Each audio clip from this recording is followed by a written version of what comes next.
and gentlemen, this place on map is smaller than Delhi. It has no oil, no coal. For most of its lifespan, it even couldn't make its own drinking water. It had to buy drinking water from its neighbor. By every rule in the economics, this place should be the poorest country on the planet. But in this story, there is something suspicious. Ladies and gentlemen, instead of this place being the poorest, it's richer than Britain, the country which used to rule this nation. And here's the part that should actually bother you. This tiny island is the single biggest investor in India. To put that in a comparison, it is bigger than America, it's bigger than United Kingdom, it's bigger than Japan's funding which comes into India.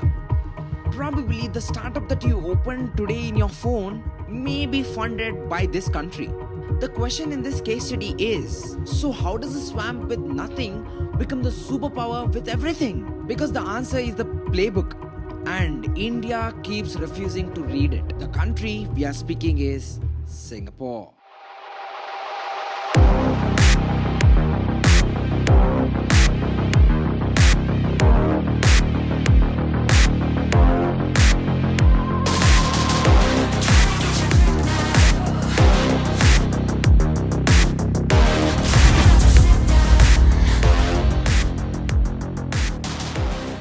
But before you picture big skyscrapers and glass buildings, I want you to erase it off from your mind.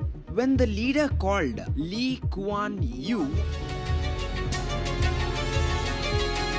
Merdeka! Lagi sekali yang bersemangat merdeka! Today, this is our modern city. 10 years from now, this will be a metropolis.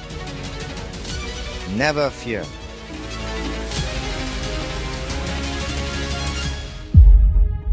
It was not a kind of a country.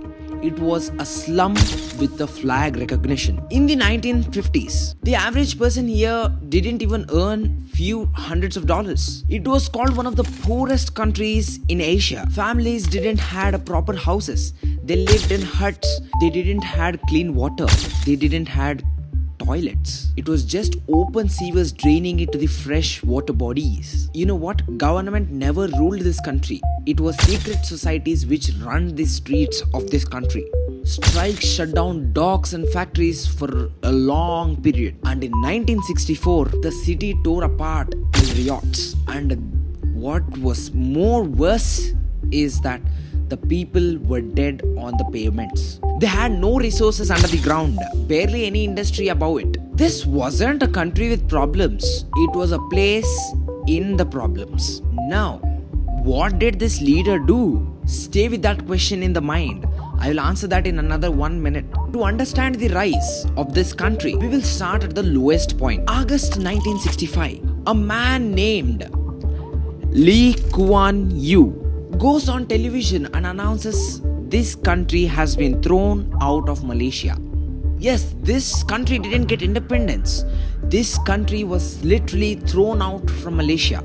Lee did something that no political leader ever has done in front of camera. And what was that? Look at what he inherited. He inherited 2 million people, zero resources, no real army, hostile neighbors, and unemployment bad enough to spark riots. Most leaders would have begged for help and they couldn't even manage the decline. Lee asked a completely different question. And the question that he asked is the takeaway number 1 in this episode. Lee made 3 brutal bets. Bet number 1. He declared war on corruption. He paid his ministers like CEOs, so they would never steal or be a victim of corruption. And the people who took corruption were jailed. And you know what? Lee jailed his own friends because they took corruption. Bet number 2. In a country of Chinese, Malay and Tamil speakers, he made English the working language. It was not to please the West. It was so that nor a single group can dominate on top of each other. So that the world could trade with this country and do business with this country with no problems. Bet number 3. He put over 80% of his people into homes that they actually owned. Lee gave every single one of them a home. a place that they could live. A country with no resources has one asset, and it was its people itself. So what did he do with those people? And he educated them. He taught them how to write, how to read. He made them the least corrupt in the world, and he made them the most trusted workforce on the planet. But trust and talent still need something to sell, and Singapore's second weapon was sitting underneath. It was in water.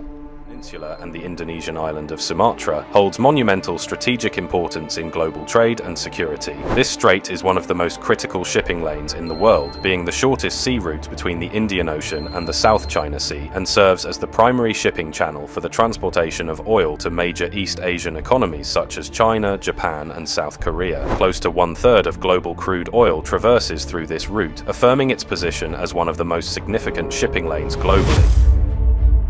Look at the map again. Singapore sits at the mouth of the Strait of Malacca, a channel under 3 kilometers wide at its narrowest, and through the needle's eye squeezes, more than 1/5 of the world's sea trade passes through this one strait, and over 100,000 ships a year pass through this.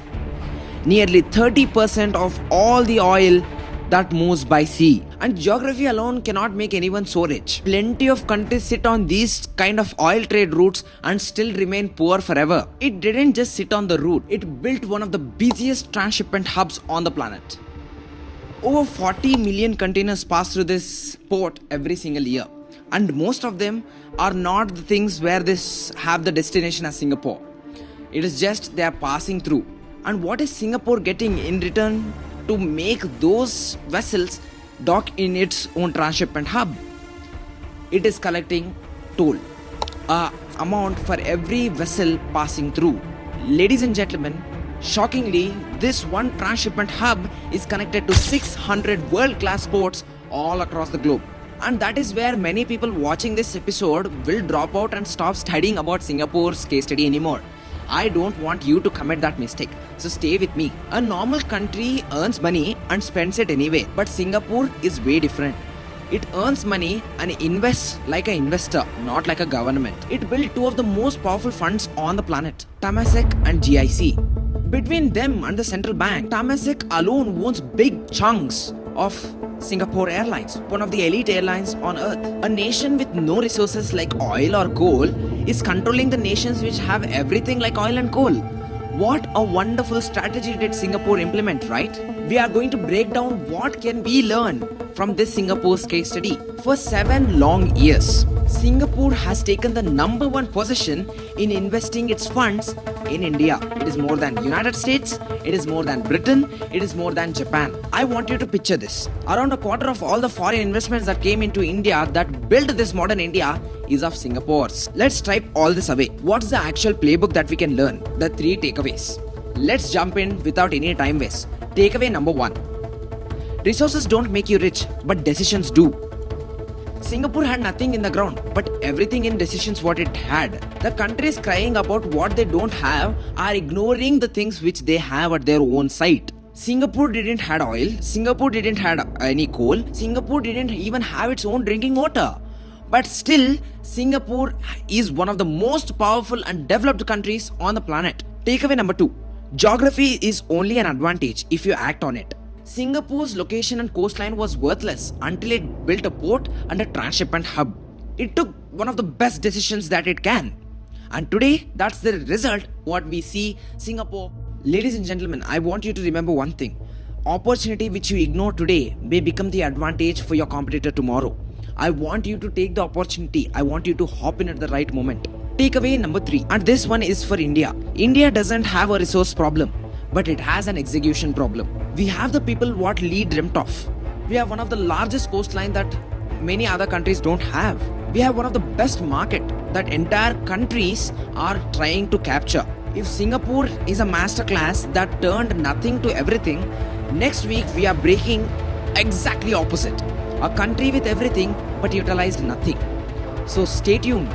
Don't miss that video out. If you don't want to miss that video out, click that subscribe button and turn on the notification bell so that you don't miss the next episode.